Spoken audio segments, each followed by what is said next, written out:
તો ભારતીય સમાજ ઘાટકોપરમાં ભેગો થઈને કહે છે કે ગુજરાતીઓ અહીંથી જતા રહો કેમ કે આ મહારાષ્ટ્ર છે ને આ મરાઠીઓનું છે. ભારતીય સમાજ એ વાતનો જવાબ નથી આપી શકતો કે બેંગ્લોર ખાલી કેમ થઈ રહ્યું છે. માત્ર ટ્રાફિકની સમસ્યાને કારણે પણ નહીં, ભાષાની સમસ્યા પણ તમે જે ઊભી કરી રહ્યા છો કે તમે બેંગ્લોરમાં છો તો આ જ ભાષામાં વાત કરો, આ જ રીતે વાત કરો, આ અમારું છે, અને એના પર તમે ટ્રાફિક પર કોઈ પ્રશ્ન કરો છો. એટલે બેંગ્લોરમાં રહેતા એક માણસે ટ્વિટર પર પોતાની વ્યથા ઠાલવી કે અમારે ત્યાં ટ્રાફિક અને મેનેજમેન્ટની આ સમસ્યાઓ છે. તો નીચે રહેલા માણસોએ કહ્યું તો એક કામ કરો, જતા રહો અહીંયાથી. એક મિત્ર છે મારા, ગોવામાં એમનું કામ છે, પોતાની કંપનીએ ત્યાં સ્થાપીને બેઠા છે, ગોવામાં કામ કરે છે. શ્રુતિ ચતુર્વેદી નામ છે. શ્રુતિ ચતુર્વેદીએ એક દિવસ ટ્વિટર પર લખ્યું કે ગોવામાં વીજળીની બહુ સમસ્યા છે, કે લાઇટ ગમે ત્યારે જતી રહે તમારી. એટલે દર 3-4 કલાકે તમારી લાઇટ જતી રહે તો તમે આમ સરસ સમુદ્ર કિનારાનો આનંદ માણવા માટે ગોવામાં પોતાનો બિઝનેસ લઈને તો આવ્યા. ગોવાના સ્થાનિક માણસોને તમે રોજગારી પણ આપી રહ્યા છો, એ લોકો નોકરી પણ કરી રહ્યા છે, પણ લાઇટ વગર કામ કરવું બહુ જ અઘરું છે. નીચે જવાબ શું મળવો જોઈતો હતો? લાઇટમાં સુધાર કેવી રીતે થઈ શકે, કેટલી વધારે વીજળી તમે આપી શકો? એ નીચે જવાબ એ મળે છે કે ગુજરાતથી આવ્યો છો તો પાછા ગુજરાત જતા રહો, ગોવા શું કામ આવ્યા? આ સમસ્યા માત્ર મહારાષ્ટ્રની, ગોવાની, બેંગ્લોરની કે બાકીના પ્રદેશોની નથી. આ સમસ્યા માત્ર પ્રદેશવાદની પણ નથી, આ માત્ર ભાષાવાદની પણ નથી, જાતિની એટલી જ સમસ્યાઓ છે. ધાર્મિક સમસ્યાઓ પણ એટલી બધી છે. જે વખતે આઈટી રિવોલ્યુશન નહોતું થયું ને આપણે આમ ઢચુક કરતા ચાલી રહ્યા હતા આખા દેશમાં અને દુનિયામાં, આપણે એ અવસ્થામાં આવીને ઊભા હતા કે સોનું વેચવા કાઢવું પડ્યું હતું. એ વખતે પણ આપણે તો સ્થાનિક સંઘર્ષો અને સ્થાનિક રાજનીતિમાં ઝઘડી રહ્યા હતા. 4 વર્ષમાં 4 પ્રધાનમંત્રીઓ બદલાઈ રહ્યા હતા. કાશ્મીર, પંજાબ, અસમ, એની અખંડિતતા પર સવાલ હતો.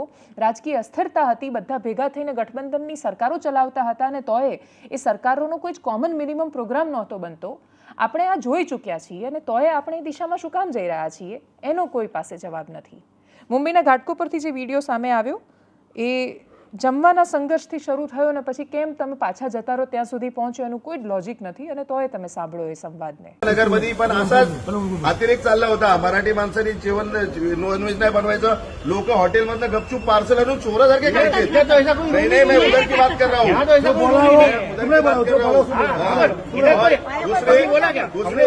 उसने एक जो वर्ड यूज किया ना, तुम मराठी लोग गंदे लोग है, तो गंदे है ना, तो महाराष्ट्र भी गंदा हो गया. तो इधर काय के लिए आया हो? काय के लिए आई इधर? उसको समझाओ, नहीं तो इतने जन को लेके आएगा ना, उतर भी नहीं पाएगा और बाहर भी नहीं जा पाएगा. देखो अपने को अच्छी तरह से रहने का, मिलकर रहने का है, मिलके ही रह रहा है सर ये सोसाइटी में. ठीक है. પણ આ સંવાદો માત્ર ભાષા કે ક્ષેત્ર કે પ્રાંત પૂરતા સીમિત નથી થતા. જાતિ, ધર્મના અને ફિલ્મોના પણ એટલા બધા વિવાદો છે. આપણે ત્યાં ફિલ્મની ટિપ્પણી જેટલી ગંભીરતાથી સમાજમાં ચર્ચાઈ છે, કદાચ એટલી ગંભીરતાથી આઈટીના આંકડા નથી ચર્ચાતા કે નોકરીઓ ખતમ થઈ રહી છે. 3 મહિનામાં 30,000 જેટલી નોકરીઓનું ખતમ થઈ જવું, ને એ પણ માત્ર આઈટીમાં, જે સર્વિસ સેક્ટરનું દેશની જીડીપીમાં 60-70% જેટલું યોગદાન છે, જે સર્વિસ સેક્ટરમાં આઈટીનું બહુ જ મોટું યોગદાન છે, એ નોકરીઓ એની ખતમ થઈ રહી છે. માત્ર એન્જિનિયર્સનો સવાલ નથી. બહાર પડતા મોટા ભાગના પ્રોફેશનલ ક્યાં નોકરી કરવાના છે એ નથી ખબર. સ્ટાર્ટઅપ બધા કરે છે પણ બધા સરખા ટાઈપનું સ્ટાર્ટઅપ કરી રહ્યા છે. તો આપણે ડિલિવરી બોય સિવાય આપી શું રહ્યા છીએ ઇકોનોમીને?